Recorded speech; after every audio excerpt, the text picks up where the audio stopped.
Thank you. Simmer down. Quiet.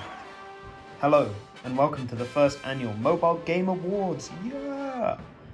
Since it's a new year, I wanted to start an entirely new concept of recognizing and rewarding some of my favorite mobile games. And hopefully I can show some of you that it's not all garbage nowadays, and good mobile games still exist. I've come up with 7 different awards, and just a quick disclaimer, I don't think any of these games are actually from this year. I just want to talk about some more niche games that no one seems to know, because I think they're all really cool. Anyway, on to the first game. Winner of the best 3D Souls-like is Heroes and Castles.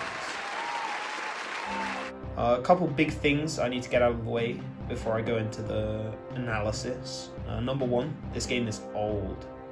I mean, it's not that old, but it does look pretty bad. Like, it doesn't get in the way of the gameplay, but this game did not age with grace. The second thing is that this is one of the hardest games I've ever played. I consider myself a bit of a gamer, and I still can't beat more than half of the levels with any character. And don't even get me started on the alternate map. This game likes to throw hordes of tanky and sometimes just downright unfair enemies at you right from the 3rd stage.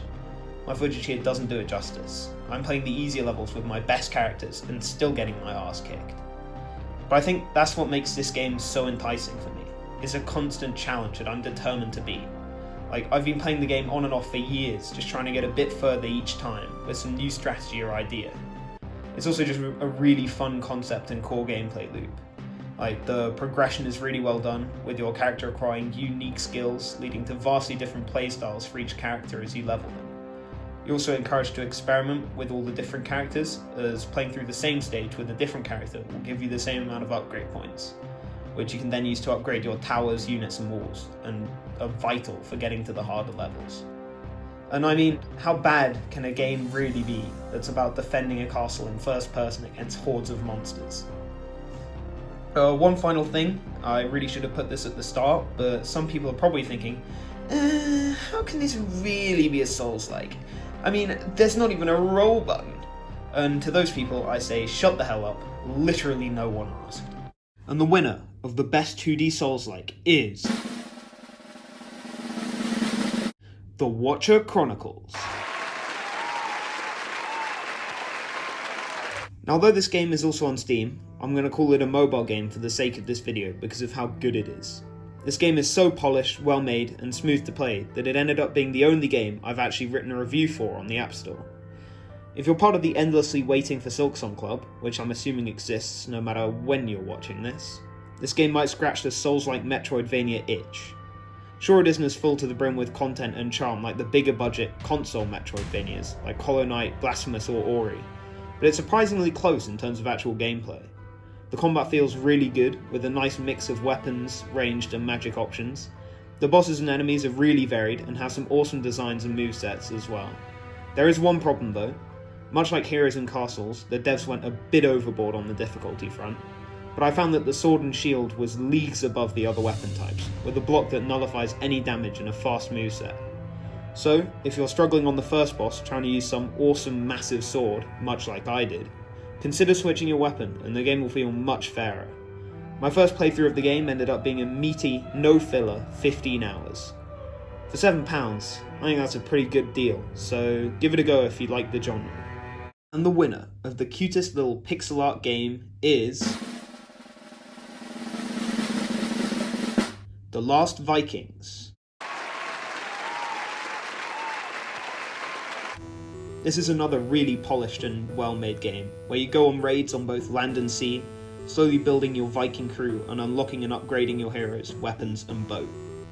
Sure, there's an energy feature, so you can't just play endlessly, and the campaign runs out of new levels at level 30, instead going into like a new game plus sort of thing, which is why I stopped playing. But that's where my gripes end. The gameplay loop and sense of progression is just so satisfying, and of course the pixel art is stunning and full of character. Like, even the projectiles thrown at you while you're sailing vary so much. They could have very easily just made them all arrows, but they've really gone above and beyond. Sadly, I couldn't access the multiplayer for some reason, but the premise of invading other people's bases and stealing their loot, as well as events and boss fights, seems even cooler than the regular levels. One last thing, Later on it does get a bit grindy and pay to win, but it's a free game, so literally stop playing if you get sick of it. The 5 to 10 hours it takes to beat the first campaign is just so goddamn fun. Also, there are literally no forced ads, so please give it a look, especially since this is the first completely free game so far. I decided to choose 2 games for the best game to play when you're bored category, and the first, and probably the better of the 2, is 99 Bricks. This is the mobile version and spiritual successor to the Steam game Tricky Towers.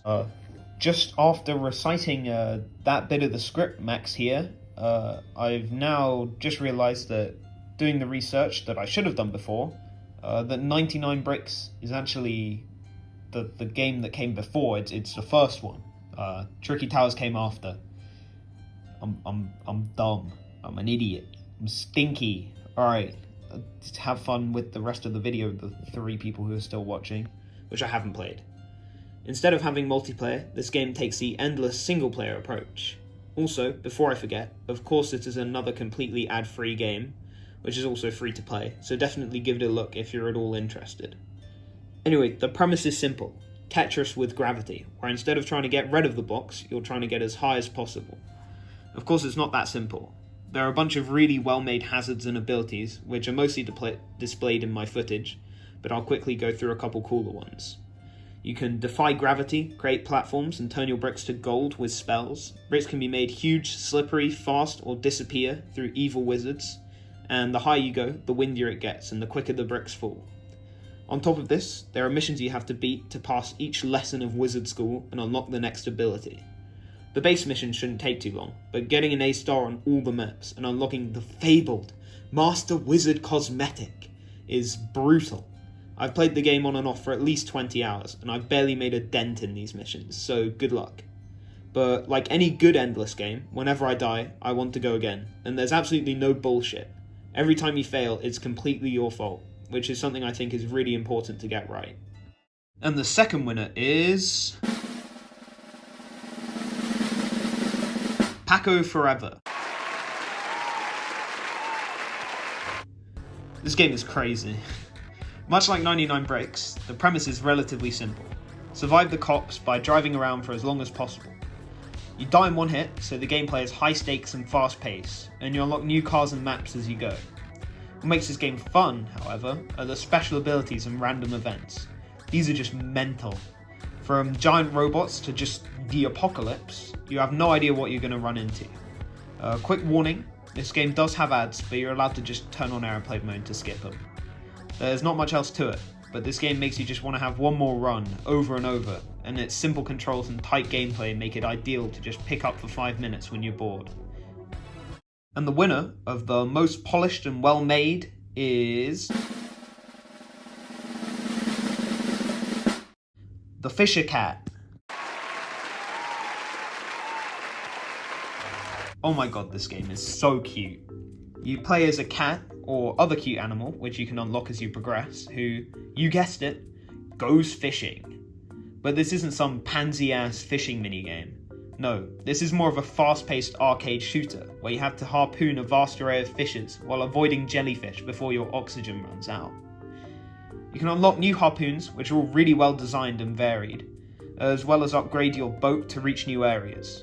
Once you've fished all the species in the shallows, for every map there's a spooky dark area where the real big boys play. The premium currency is really easy to come by, and you can literally exchange your gold for it on a regular basis if you need more. And there's no forced ads or energy, so you're free to play for as long as you want. This game is just so well made, polished, addicting and fun. I have nothing bad to say about it. It's free, go play it. Now! Shoo!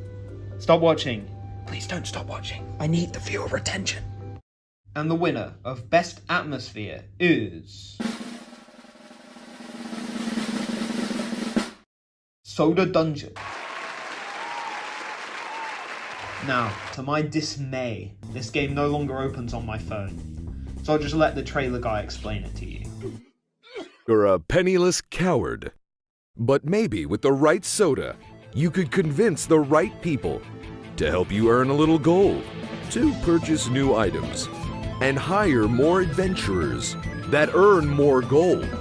Then upgrade your tavern, buy new sodas, find rare items, hire better adventurers, go deeper in the dungeon, end up at this place, fight this guy.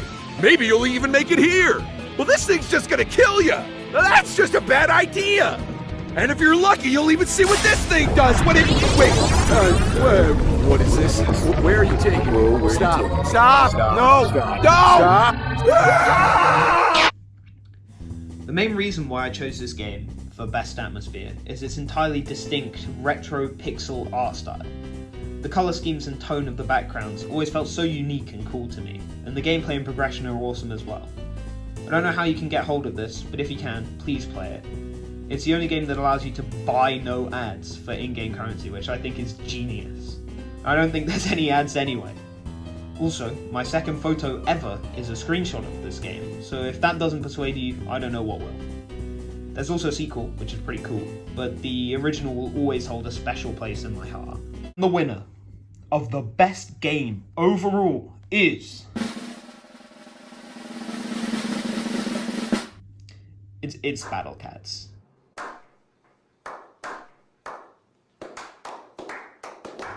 I mean, it was no competition really. Any mobile game that I can dump over 300 hours into without getting bored is an achievement to behold. This game is just packed with content. Hundreds of cats, thousands of unique and interesting stages, which each need their own strategy to beat. Tons of evolutions, upgrades, and customization options. And of course, Booba. The premise of this game is pretty simple. Use a selection of 10 unique cats to kill enough of the enemies coming from the opposition to destroy their base. The fun comes from the masses of enemy traits and abilities that all require different strategies and loadouts to beat. This, combined with the strict limit of the amount of cats that you can have for each level, means that you can put a whole lot of thought into which cats are the most necessary, and which can be left behind. Do you want to rush down the enemy base, snipe all the enemies from afar, freeze them in place, knock them back to the base and not even kill them at all? The possibilities are endless. This, combined with the amazing sense of progression with the gacha and upgrades, is all really well done. I only have two real negatives. The first is that although the game regularly throws tons of cat food, the premium currencies to get more cats at you, the chances of drawing the best rarity is a measly 0.3%. This means that some people get really cool cats and others just don't. Although I can't complain too much, I do have the best Uber in the game. My second is that the game can be really grindy sometimes. Two things come to mind with this. The first is that to beat the huge difficulty spike at the end of the first campaign, you have to collect a bunch of treasures by replaying old and really easy levels over and over again. It sucks. Also, especially in the late game, some evolutions require an inhuman amount of grinding. Pono, I don't want to have to replay the same stage 100 times to just give one of my Ubers more cleavage. Just give it to me. But apart from that, the game is great. It's also free and has no ads, so give it a go. But don't be fooled by the simple start, things do ramp up a whole lot. Right, I hope you enjoyed this year's Mobile Game Awards. Let's give it up one more time for our winners. Yeah! Woo! Also, my last two videos got like no views, so let us pray to the YouTube gods that this one gets shown to more people. Please. Alright, bye.